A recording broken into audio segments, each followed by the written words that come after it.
नमस्ते बच्चों, हमारी कक्षा में आपका स्वागत है। आज मैं आपको आपके संचयन पाठ्य पुस्तक का पहला पाठ जिसका नाम है गिल्लू वो पढ़ाने जा रही हूँ। गिल्लू पाठ की लेखिका महादेवी वर्मा हैं। तो इस पाठ में गिल्लू के बारे में ही कहानी बताया गया है। मैं आपको बता दूँ, गिल्लू एक गिलहरी है। इस पाठ को पढ़ने से पहले हम इसके मुख्य पात्र के बारे में जानकारी ले लेते हैं। तो आगे देखिए, मैं आपको मुख्य पात्र के बारे में बताने जा रही हूँ। देखिए, ये इस पाठ की लेखिका है महादेवी वर्मा। ये है सोनजूही की कली, इसके बारे में भी वर्णन है। ये है गिल्लू गिलहरी और ये है कौवा। तो इस पाठ में इन सब का जिक्र है और इस पाठ की लेखिका है महादेवी वर्मा। ठीक है, अभी हम लेखिका के बारे में थोड़ा जान लेते हैं। तो मैं आपको लेखिका का परिचय बताती हूँ। देखिए, मैं लेखिका के बारे में आपको थोड़ी जानकारी दे देती हूँ। महादेवी वर्मा का जन्म 26 मार्च 1907 को होली के दिन फारुखाबाद उत्तर प्रदेश में हुआ था। फारुखाबाद उत्तर प्रदेश में है। आधुनिक हिंदी की सबसे सशक्त कवयित्रियों में से एक होने के कारण उन्हें आधुनिक मीरा के नाम से भी जाना जाता है। एक और बात मैं आपको महादेवी वर्मा के बारे में बता दूं कि इनके बहुत सारे संस्मरण, निबंध, कहानियाँ जो कि पशु पक्षी और जानवरों के ऊपर दर्शाया गया है। इनको पशु पक्षियों और जानवरों से बहुत लगाव था। आपको याद होगा, आपने कक्षा 7वीं में एक नीलकंठ पाठ पढ़ा होगा जो कि महादेवी वर्मा ने ही लिखा। उसमें मोर का चित्रण था। और अभी जो हम लोग पढ़ने वाले हैं वो एक गिलहरी के बारे में बताया गया है जिसका नाम है गिल्लू। तो हम अब आगे की कहानी को पढ़ेंगे। अब मैं ये कहानी एक एक पैराग्राफ पढ़ूंगी और आपको समझाऊंगी। देखिए, गिल्लू, महादेवी वर्मा। कहानी का एक एक पैराग्राफ मैं पढ़ती हूँ, ध्यान से सुनिए। सोनजूही में आज एक पीली कली लगी है। इसे देखकर अनायास ही उस छोटे जीव का स्मरण हो आया जो इस लता की सघन हरितिमा में छिपकर बैठता था और फिर मेरे निकट पहुंचते ही कंधे पर कूदकर मुझे चौंका देता था। तब मुझे कली की खोज रहती थी, पर आज उस लघु प्राण की खोज है। देखिए, आप लोग बहुत सारी फिल्में देखते हैं, उसमें आपको क्या दिखाता है कि अंत में क्या हुआ उसको बताकर फिर वो कहानी शुरू कर देता है। वैसे ही समझ लीजिए कि इसमें भी है। आज गिल्लू नहीं है, गिल्लू इस दुनिया में नहीं है। लेखिका को गिल्लू की याद आ रही है, तो वो सोनजूही की कली को देखी, उनको अचानक गिल्लू की याद आ गई जो क्या करता था, इसकी हरितिमा मतलब इसके हरियाली में, इसके सघन पत्तों के झाड़ में छिप कर बैठता था लेखिका को चौंकाने के लिए। और फिर जब वो जाती थी कली को तोड़ने या फूल को तोड़ने, तो वो उनके कंधे पर कूदकर उन्हें चौंका देता था। उस समय लेखिका को कली की खोज रहती थी, लेकिन आज लेखिका के मन में गिल्लू की याद आई है। आज वो गिल्लू को खोज रही हैं। ठीक है, आगे बढ़ते हैं हम लोग। परंतु वह तो अब तक इस सोनजूही की जड़ में मिट्टी होकर मिल गया होगा। कौन जाने स्वर्णिम कली के बहाने वही मुझे चौंकाने ऊपर आ गया हो। देखिए, लेखिका के मन में क्या आ रहा है कि सोनजूही का जो पेड़ है, हमने आपको चित्र में दिखाया था एक सोनजूही की पीली कली। तो ये जो सोनजूही का पेड़ है वो लेखिका के घर के पास है। और उसमें जब वो कली को तोड़ने जाती थी तो जब गिल्लू था उन्हें चौंका देता था। लेकिन आज जब लेखिका कली तोड़ने गई हैं तब उनके दिमाग में क्या आ गया कि शायद गिल्लू इस कली के रूप में मेरे पास आया है, क्योंकि गिल्लू और लेखिका के बीच का स्नेह बहुत ज़्यादा उमड़ गया था। तो वही बोल रही हैं कि शायद कली के बहाने वही मुझे चौंकाने ऊपर आ गया हो। लेखिका के दिमाग में गिल्लू की याद जो है बहुत उभर कर आ गया है, इसलिए उन्हें ऐसा प्रतीत हो रहा है कि वो कली के बहाने मुझे चौंकाने के लिए शायद गिल्लू इस दुनिया में फिर से आ गया है। आगे की कहानी देखिए। अचानक एक दिन सवेरे कमरे में बरामदे से आकर मैंने देखा 2 कौवे एक गमले के चारों ओर चोंचों से छुआ छुआल जैसा खेल खेल रहे थे। छुआ छुआल का मतलब होता है जैसे एक दूसरे को पकड़ने का गेम। एक भागता है और दूसरा पकड़ता है। यह काकभुसुंडी भी विचित्र पक्षी है, एक साथ समादरित, अनादरित, अति सम्मानित, अति अवमानित। देखिए थोड़ा डिफिकल्ट है, थोड़ा कठिन है आपको समझने के लिए, इसकी व्याख्या मैं करती हूँ। अचानक एक दिन क्या हुआ कि अब इनकी कहानी शुरू हो गई। गिल्लू कैसे मिला वो कहानी अब लेखिका बताने जा रही हैं। तो अचानक एक दिन सवेरे कमरे से बरामदे में आकर मैंने देखा, जब भी लेखिका अपने घर से बाहर निकली तो उन्होंने क्या देखा कि दो कौवे गमले के चारों ओर, ऐसा लग रहा था कि वो एक दूसरे को पकड़ने का खेल खेल रहे हैं। फिर वो कौवे के बारे में बताना चाहती हैं कि कौवा एक ऐसा पक्षी है जो एक साथ समादरित, अनादरित, अति सम्मानित, अति अवमानित। समझ में नहीं आया होगा आपको, तो इसको मैं समझाती हूँ कि समादरित का अर्थ है कि बहुत सम्मान पाता है, अनादरित का अर्थ है उसको अनादर भी करते हैं। तो समादरित कैसे है? क्योंकि जब हमारे पूर्वज जो कि इस दुनिया में नहीं हैं, उनको पितरों को जब पानी पिलाया जाता है, भोजन खिलाया जाता है, तो किसके द्वारा उन्हें भोजन मिलता है? कौवे के द्वारा। ऐसा मानना है हमारे समाज में, ऐसा हमारे पूर्वजों ने बताया है कि यदि हम कौवे को खाना खिलाते हैं तो वो हमारे पूर्वजों को प्राप्त होता है।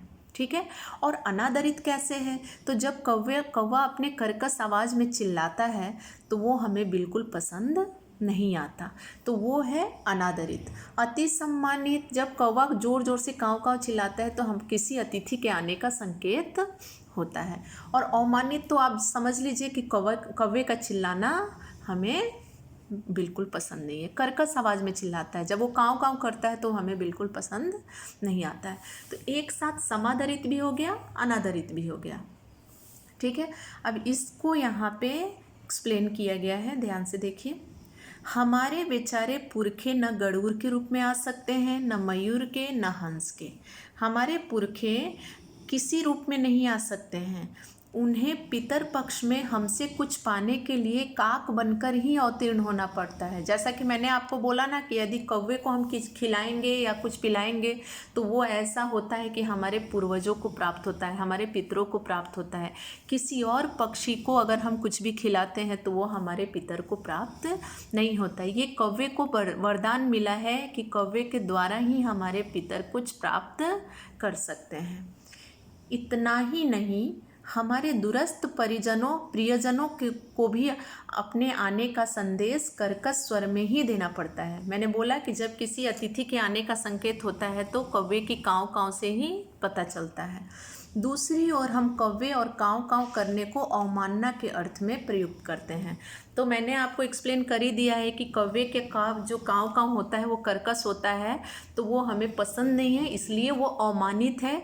और हमारे अतिथि के आने का संकेत देता है, इसलिए सम्मानित है। और दूसरा सम्मानित होने का क्या है कि वो हमारे पितरों को खाना खिलाता है।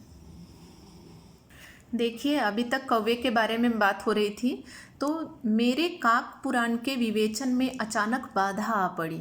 अब इतना जो लेखिका ने कौवे के बारे में सोचा, अचानक बाधा आ गई, मतलब उनके सोचने में बाधा पड़ गई, क्योंकि गमले और दीवार की संधि में छिपे एक छोटे से जीव पर मेरी दृष्टि रुक गई। तो उन्होंने क्या देखा कि गमले और दीवार के बीच में एक छोटा सा जीव फंसा था, उसके बीच में वो बैठा था। निकट जाकर देखा, गिलहरी का छोटा सा बच्चा है। तो जब वो निकट गई, पास गई, तो उन्होंने देखा क्या है, कैसा ये छोटा जीव है, तो वो था गिलहरी का छोटा सा बच्चा, जो संभवतः घोंसले से गिर पड़ा है और अब कौवे जिसमें सुलभ आहार खोज रहे हैं। अब आपको समझ में आ गया होगा कि क्यों गमले के आसपास कौवे छुआ छुआल का खेल खेल रहे थे। वो वास्तव में गिलहरी का जो छोटा बच्चा है गिल्लू, उसको अपना आहार बनाना चाहते थे, क्योंकि गिलहरी का छोटा बच्चा गमले के पास ही गिरा हुआ था। ठीक है। काकद्वय की चोंचों के 2 घाव उस लघु प्राण के लिए बहुत थे। काकद्वय यानी कौवे के चोंच के 2 घाव उसके लिए बहुत थे, अतः वह निश्चेष्ट सा गमले में चिपटा पड़ा हुआ था। इसलिए वो क्या कर रहा था, गमले में चिपट के एकदम चिपक गया था, क्योंकि अगर कौवे चाहते तो 2 चोंच में उसकी जान ले सकते थे।